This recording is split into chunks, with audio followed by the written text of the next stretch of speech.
Welcome to Inner Power Training. I'm Rebecca. Today is Throwback Thursday.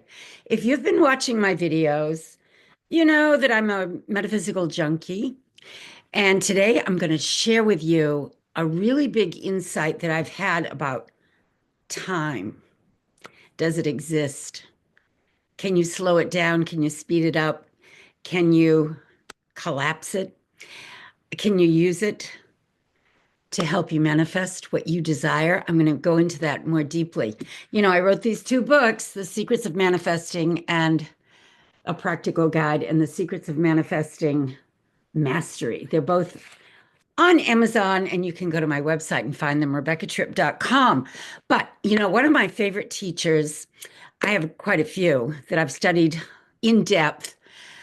As I've told you before, I started studying Gurdjieff in my early 20s after a man taught me how to use my imagination to manifest. And right away, I was able to manifest myself from Chicago to New York exactly the way I wanted to in a very effortless way, got my attention. So I've been working on manifesting ever since and studying the laws of the universe metaphysically and how they apply to us as humans. Because I've always wondered, what are we doing here? How come we come here as humans? What is the purpose? What is the purpose of life? Well, I think it's in a classroom. That's the conclusion I've reached.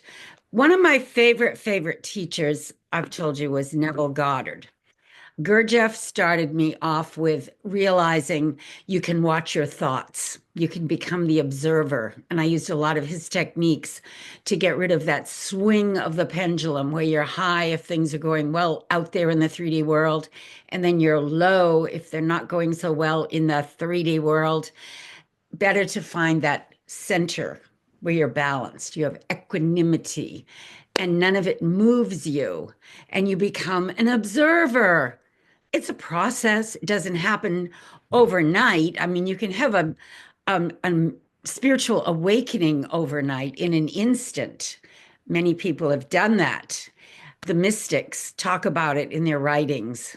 Some of the modern day ones that we know about, Eckhart Tolle, Byron Katie, um, the people that wrote the Course in Miracles were very guided to bring forth the material. Mary Baker Eddy had a very powerful spiritual awakening when she was in her 40s and was healed after a doctor had said she was going to die. And she went on to do amazing things after that.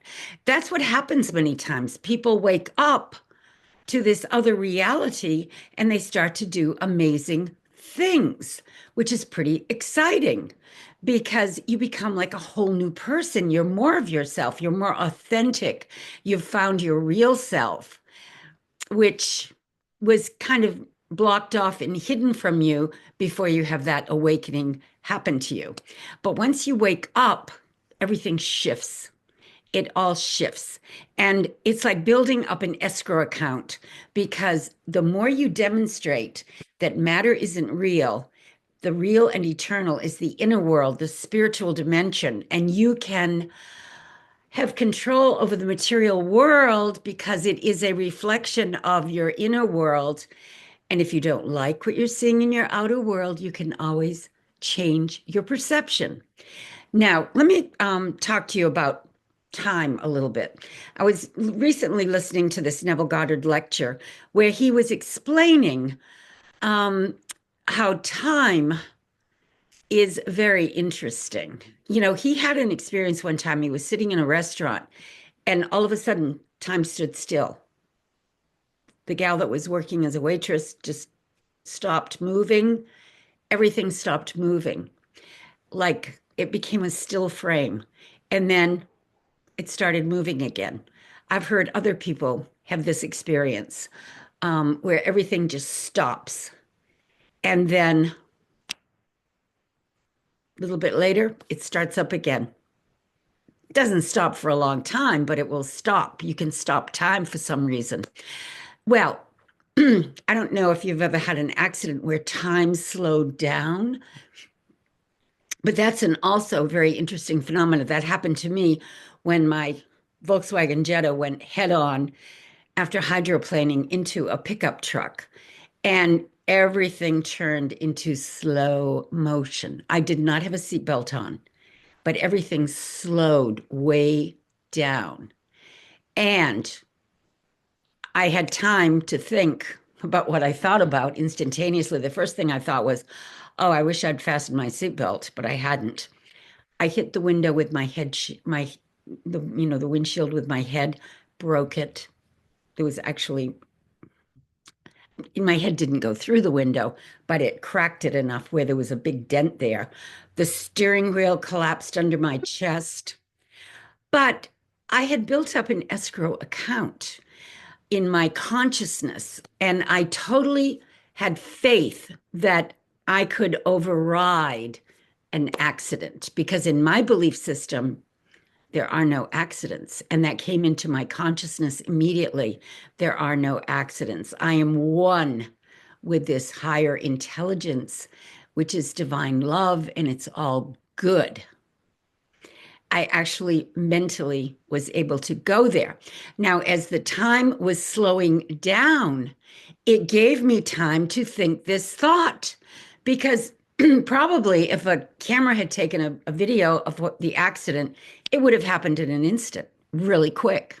I hit the truck, I was thrown forward, broke the windshield, broke the steering wheel, cracked my head, and it would have been a very, very fast maneuver. But the way I experienced it, it was slow motion, which gave me time to correct and revise what I was seeing in the outer world. It didn't move me. I stayed conscious.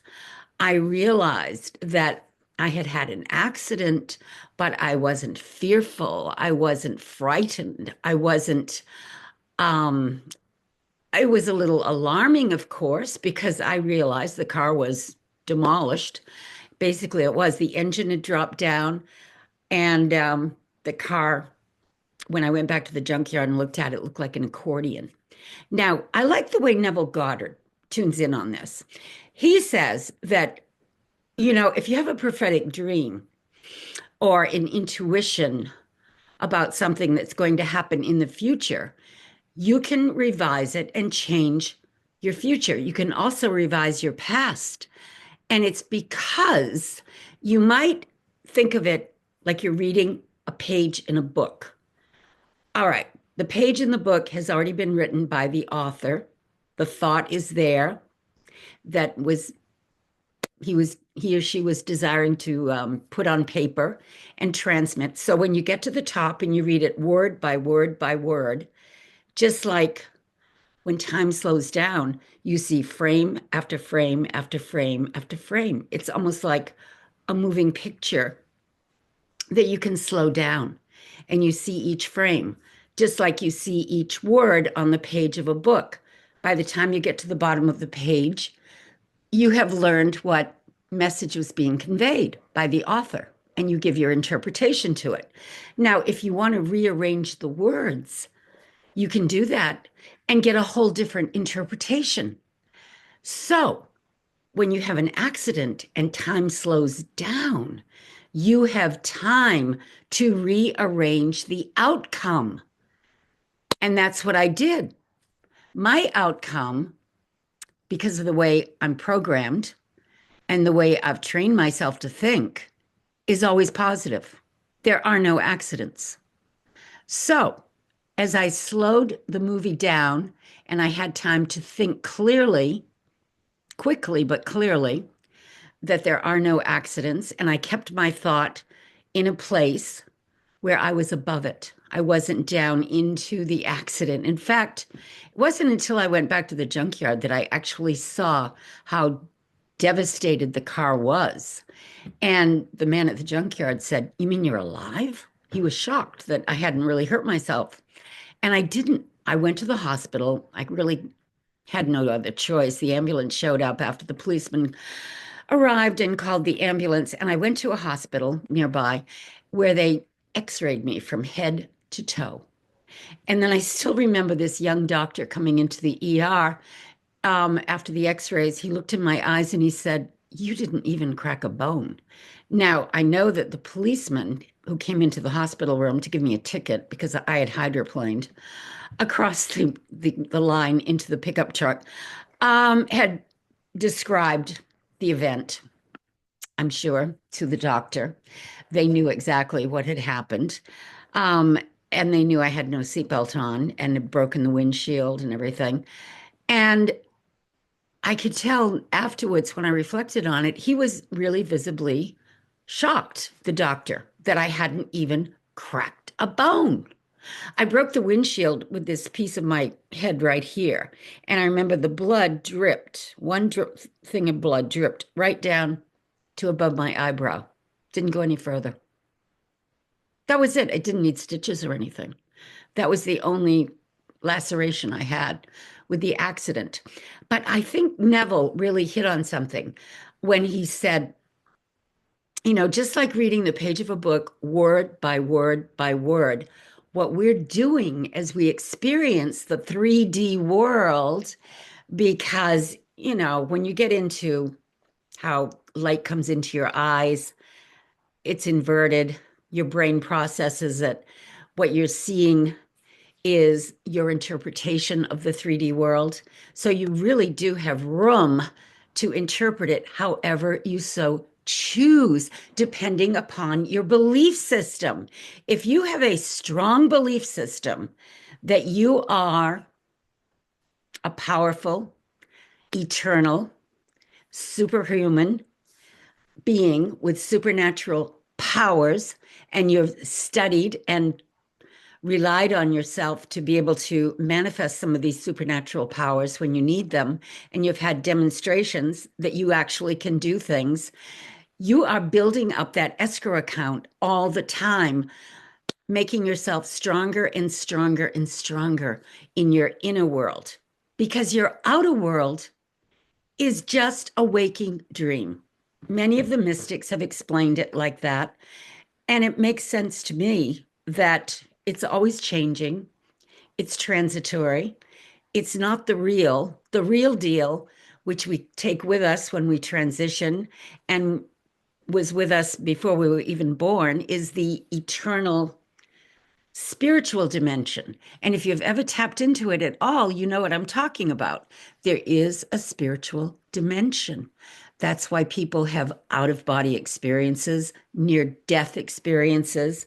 Maybe you'll hear a voice or you'll have intuition about to do a certain thing, and it turns out that was the right choice rather than going in the other direction. You might have hurt yourself or had a problem. We are connected to this higher intelligence. Jesus was trying to teach people that you can do all of these amazing things that he demonstrated while he was here on the planet. And he told people, you can do these things too.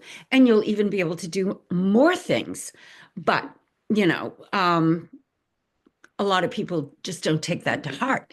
They're not interested in studying how Jesus did these things or any of the other mystics.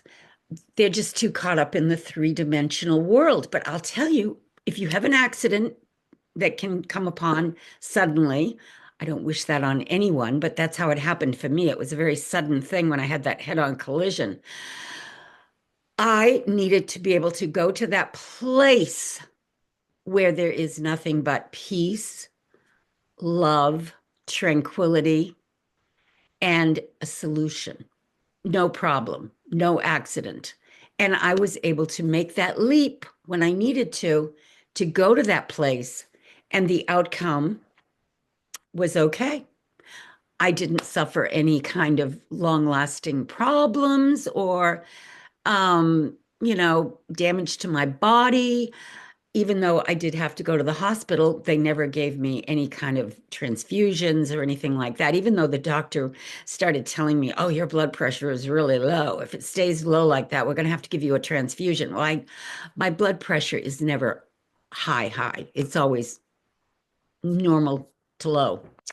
But anyway, I was fine. I just once again went to that place where There are no problems, only solutions, and I believe it. See, that's the key. You have to actually believe. And once you start to get evidence and proof that thoughts and the way you intend things to turn out, once you understand that that is the real power and that's what affects everything that's happening in your life, then you are able to do amazing things when you need to do them. It really comes in handy. And as we're living in this time of the Great Awakening and the things that are going on, a lot of people are feeling a lot of chaos around them in the world and on the world scene. It's very important to stay centered. Keep yourself above it all. Watch the movie. Don't get yourself too caught up in the drama because things are changing very rapidly. You can always get my course, the Mega Manifestation Method. In that course, it's on my website. Um, I give you the long relax. I've trained thousands of people in the Silva techniques. And if you do that long relax, when you wake up in the morning or when you're going to bed at night and you use it to center yourself, to go within, to make your inner world more real than your outer world, you will get results. You will begin to understand that what you put your attention on is what you're going to manifest in your life. So you'll be more careful about what you're thinking about, and you will focus and hone in on what you really want. Number one, you need to get clarity on what you really, really want. Make sure it's a burning desire. If you've got one foot on the gas and one foot on the pedal, the brake, it's not going to work. You're going to neutralize. You've got to have a burning desire. Number two, you need a technique where you can go within, convince yourself, because it's true, that your inner world is really more real than your outer world. Your world of imagination, your world of feeling is the real you. That's what's driving everything that happens to you in your life. So you'll want to be more conscious of what you're focusing on. And then number three, use visualization, affirmations. One of my favorites is to really feel like I've already gotten what it is I desire as I'm falling asleep at night. And whatever you're thinking about as you're falling asleep has an effect on your subconscious mind. So turn off the TV, don't think negative thoughts. Use those last moments before you're falling asleep to visualize what it is you desire in your life, the better version of yourself. Feel like you are that person already. You don't have to wait for anything. I just explained to you about time. You can manipulate it. So you don't have to wait 5 years, 20 years to manifest something. You can use time in the present tense to go within and feel like you've gotten it right now. And it will show up very quickly, sometimes instantaneously, if you're that good at clearing out all the doubt and all the fear, because that's the only thing blocking you from being a master manifester. That's what Jesus was all about. He lived at that level of consciousness, the Christ consciousness, where, first of all, you have unconditional love. You're not judging everyone. You're letting go and letting God govern your life. And there's just so many ways that you can tap into this higher power, but it'll make you a much happier person than someone who's struggling every day to find that inner peace. It's right here, right now. It's just a matter of shifting our consciousness to that realm where there are no problems, and you will find the peace that you're looking for. My website is rebeccatripp.com, and I invite you to go there and check out what I'm all about.